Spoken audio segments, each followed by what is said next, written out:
Hi friends, welcome to Sanu's Kitchen. இன்னைக்கு கிச்சன்ல என்ன பார்க்க போறோம்னா ஒரு சிம்பிளான சக்கரை பொங்கல் தான் பார்க்க போறோம். அதுக்கு தேவையான ingredients என்னன்னு பார்த்தறலாம். இப்போ அதுக்கு தேவையான அளவுக்கு வந்து பச்சை அரிசி ஒரு 200 கிராம் எடுத்து வச்சிருக்கேன். பாசி பருப்பு வந்து ஒரு 50 கிராம். அதுக்கு அப்புறம் வந்து முந்திரி, திராட்சை, ஏலக்காய், அப்புறம் தேவையான அளவுக்கு வந்து வெல்லம், அப்புறம் வந்து ஒரு 200 கிராம் பால். இப்போ நீங்க 200 கிராம் பச்சை அரிசி எடுத்தீங்கன்னா 200 கிராம் பால் எடுத்துக்கோங்க. 200 கிராம் பச்சை அரிசிக்கு வந்து பாத்தீங்கன்னா அதுக்கு டபுள் மடங்கு வந்து வெல்லம். இந்த பாசி பருப்பு வந்து பாத்தீங்கன்னா உங்களுக்கு வந்து கணக்குல சேர்க்க முடியாது. சோ எவ்வளவு வந்து பச்சை அரிசி எடுக்கிறீங்களோ அதுக்கு ஏத்த மாதிரி பாலும் அதுக்கு டபுள் மடங்கு வந்து வெல்லமும் எடுத்துக்கோங்க. இப்போ இது எப்படி செய்யறது அப்படிங்கறத இப்போ நம்ம பாத்துறலாம். இப்போ இந்த மாதிரி ஒரு குக்கர் எடுத்துக்கோங்க. ஏன்னா நம்ம தண்ணி வந்து டபுள் மடங்கு சேர்க்க போறனால கொஞ்சம் பெருசா இருந்துச்சுன்னா தண்ணி வெளியில வராம இருக்கும். இப்போ நம்ம பச்சரிசியை உள்ள போட்டுடலாம். அப்புறம் 50 கிராம் வந்து பாசிப்பருப்பு. இப்போ இதை நல்லா கழுவி எடுத்துக்கலாம். இப்போ பார்த்துக்க நல்லா கழுவி எடுத்துட்டேன். இப்போ அதே 200 கிராம் வந்து பால் எடுத்து வச்சிருக்கேன். 200 கிராம் பச்சரிசினா 200 கிராம் பால் எடுத்துக்கோங்க. அது பச்சை பாலா இருந்தாலும் சரி, இல்லை காய்ச்சி ஆற வச்ச பாலா இருந்தாலும் சரி. இப்போ இதில் வந்து ஒரு ஸ்பூன் வந்து நெய் போட்டுக்கலாம்.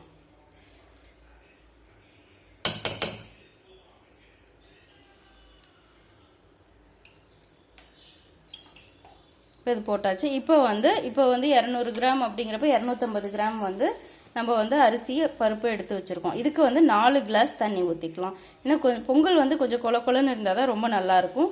ஸோ நம்ம வந்து ஆல்ரெடி 200 கிராம் பால் ஊற்றிருக்கோம். ஸோ இது இல்லாமல் ஒரு 4 டம்ளர் வந்து நீங்கள் வந்து தண்ணி ஊற்றிக்குங்க.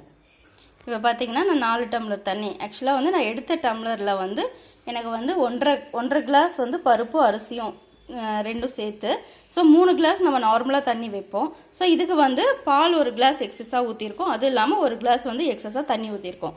ஸோ நீங்கள் குக்கரில் வைக்கும்போது அதுக்கு ஏற்ற மாதிரி உங்கள் அளவுக்கு ஏற்ற மாதிரி நீங்கள் வச்சுக்கோங்க. இப்போ ஸ்டவ் ஆன் பண்ணி குக்கர் வச்சாச்சு. இது நல்லா மிக்ஸ் பண்ணி விட்டுட்டு ஒரு 5லேருந்து 6 விசில் நல்லா விடுங்க. அப்போ தான் வந்து அந்த அரிசியும் பருப்பும் நம்மளுக்கு நல்லா குழஞ்சு வரும். அதுக்குள்ளாட்டி நம்ம வந்து வெல்லத்தை காய்ச்சி எடுத்துக்கலாம்.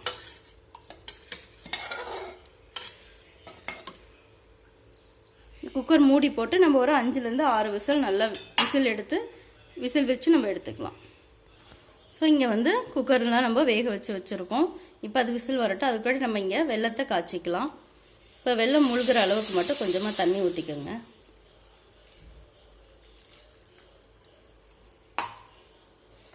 ரொம்ப தண்ணி ஊற்ற வேணாம். வெல்லம் வந்து ரொம்பவும் தண்ணியாக இருக்க வேணாம்.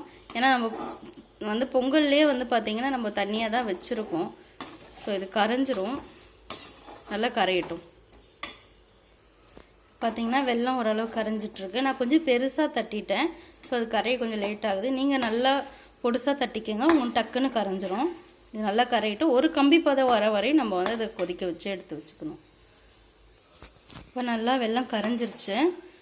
ஸோ இந்த அளவுக்கு இருக்கணும். ரொம்பவும் வந்து வெல்லம் வந்து தண்ணியாக இருக்கக்கூடாது. ஏன்னா நம்ம ஆல்ரெடி பச்சரிசி வேக வைக்கும் போதே தண்ணி சேர்த்து தான் ஊற்றி வேக வச்சுருக்கோம். ஸோ அதனால் இந்த அளவுக்கு கொஞ்சம் திக்காக இருக்கிற அளவுக்கு வந்து வெல்லம் இருக்கணும். இல்லைன்னா பொங்கல் ரொம்ப தண்ணி ஆகிடும். ஸோ இப்போ இது வந்து வடிகட்டி ஒரு பாத்திரத்தில் மாற்றி வச்சுக்கலாம். ஏன்னா ஒரு சில டைம் வந்து வெல்லத்தில் வந்து தூசிகள் இருக்கும். ஸோ அதுக்காக நம்ம வடிகட்டுறோம். இப்போ அடுத்த ஸ்டெப் என்ன பண்ண போகிறோம்னா முந்திரி திராட்சையை வறுக்க போகிறோம். ஸோ ஒரு பேனில் நெய் போட்டுக்கோங்க.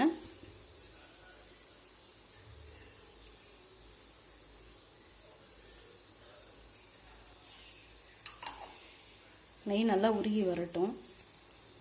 இப்போ முந்திரி போட்டிருக்கோம். நெய் நல்லா உருகிருச்சு. இதை வந்து நல்லா வறுத்து எடுத்துக்கலாம். இப்போ முந்திரி நல்லா பொன்னிறமாக ஆயிடுச்சு. இதை நம்ம எடுத்துட்டு அடுத்தது திராட்சையை போட்டுக்கலாம். நெக்ஸ்ட்டு திராட்சையை போட்டு ஃப்ரை பண்ணி எடுத்துக்கலாம்.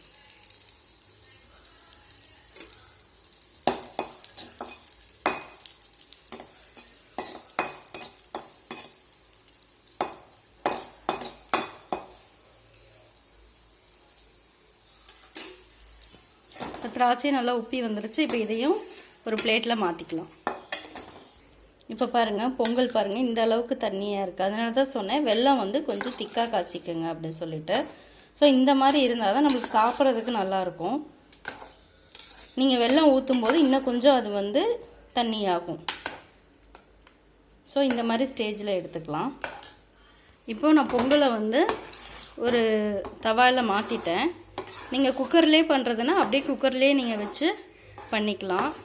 எனக்கு வந்து அகலமாக தெரியணுங்கிறதுக்காண்டி நான் வந்து இந்த மாதிரி அகலமான பாத்திரத்தில் மாற்றிருக்கேன். இப்போ இதில் 1 ஸ்பூன் நெய் போட்டுக்கோங்க.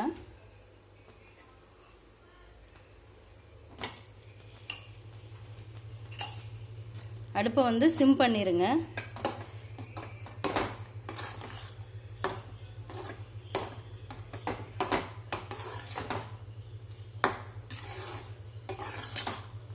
நெய் நல்லா மிக்ஸ் பண்ணியாச்சு.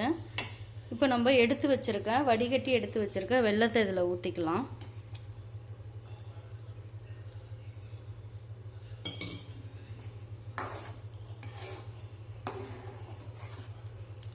கொஞ்சம் கொஞ்சமாக ஊற்றி மிக்ஸ் பண்ணிவிட்டு அதுக்கப்புறம் சேர்த்துக்கோங்க.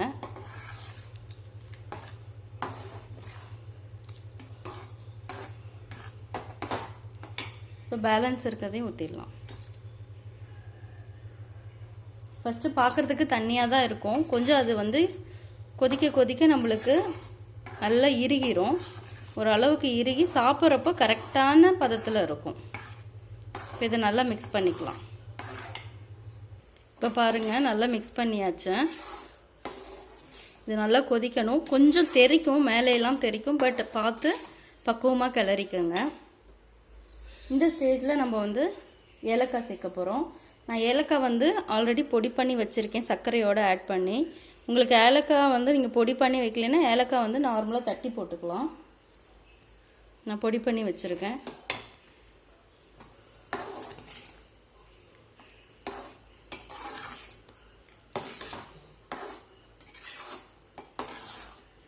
நல்லா மிக்ஸ் பண்ணிவிட்டு நல்லா கொதிக்க விடுங்க. ஒரு 10 நிமிஷம் நல்லா கொதிச்சுதுன்னா அது வந்து நல்லா சுண்டி வந்துடும். இப்போ பாருங்கள், முதல்ல இருந்ததுக்கு இப்போ கொஞ்சம் இஞ்சி இருக்குது. ஸோ இன்னும் கொஞ்சம் திக்காக வரட்டும். நான் வந்து வெல்லம் வந்து லைட் கலரில் இருக்க வெல்லம் போட்டிருக்கேன். ஸோ அதனால் கலர் வந்து பிரைட்டாக தெரியல. நீங்கள் வந்து கொஞ்சம் டார்க் கலரில் இருக்க வெல்லத்தை போட்டிங்கன்னா இன்னும் கொஞ்சம் டார்க்காக தெரியும். நல்லா சுண்டட்டும். இன்னும் கொஞ்சம் இந்த மாதிரி தெரிக்கும். ஸோ வந்து ரொம்ப கேர்ஃபுல்லாக வந்து கிளறுங்க.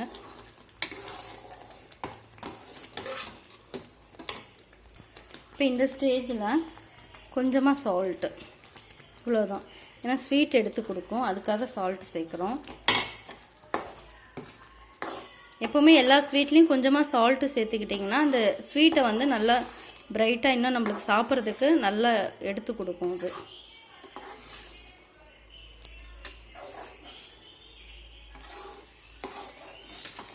மிக்ஸ் பண்ணியாச்சு. கொதிக்கட்டும். இப்போ இந்த ஸ்டேஜில் நம்ம எடுத்து வச்சுருக்க முந்திரி, திராட்சை எல்லாத்தையும் ஆட் பண்ணிக்கலாம்.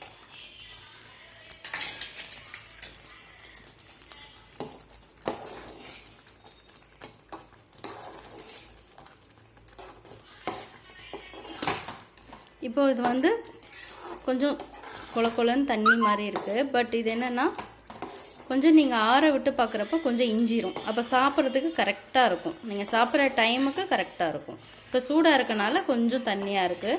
இதை இறக்கி வச்சு ஆற விட்டிங்கன்னா கொஞ்சம் நல்லா இறுகிரும்.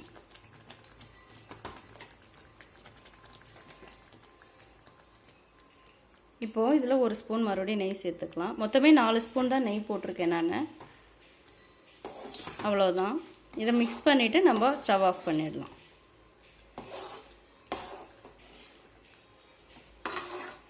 ரொம்ப டேஸ்ட்டாக இருக்கும். இந்த வீட்டில் ட்ரை பண்ணி பாருங்கள். ட்ரை பண்ணி பார்த்துட்டு எனக்கு எப்படி வருதுங்கிறத கமெண்டில் கண்டிப்பாக எனக்கு கமெண்ட் பண்ணுங்கள். அவ்வளோதான் ஃப்ரெண்ட்ஸ். இப்போ இதை நம்ம ஒரு பாத்திரத்துக்கு மாற்றிடலாம். அவ்வளோதான் ஃப்ரெண்ட்ஸ், நம்மளுக்கு தேவையான சக்கரை பொங்கல் ரொம்ப அழகாக ரெடி ஆகிடுச்சு. இதை வீட்டில் கண்டிப்பாக ட்ரை பண்ணி பாருங்கள். ட்ரை பண்ணி பார்த்துட்டு எப்படி வருதுங்கிறத எனக்கு கமெண்ட்டில் கண்டிப்பாக கமெண்ட் பண்ணுங்கள். இந்த வீடியோ பிடிச்சிருந்துச்சுன்னா லைக் பண்ணுங்கள், ஷேர் பண்ணுங்கள், சப்ஸ்கிரைப் பண்ணுங்கள். மறக்காமல் பக்கத்தில் இருக்க பெல் பட்டனையும் கிளிக் பண்ணி விட்டுருங்க. Thank you so much friends.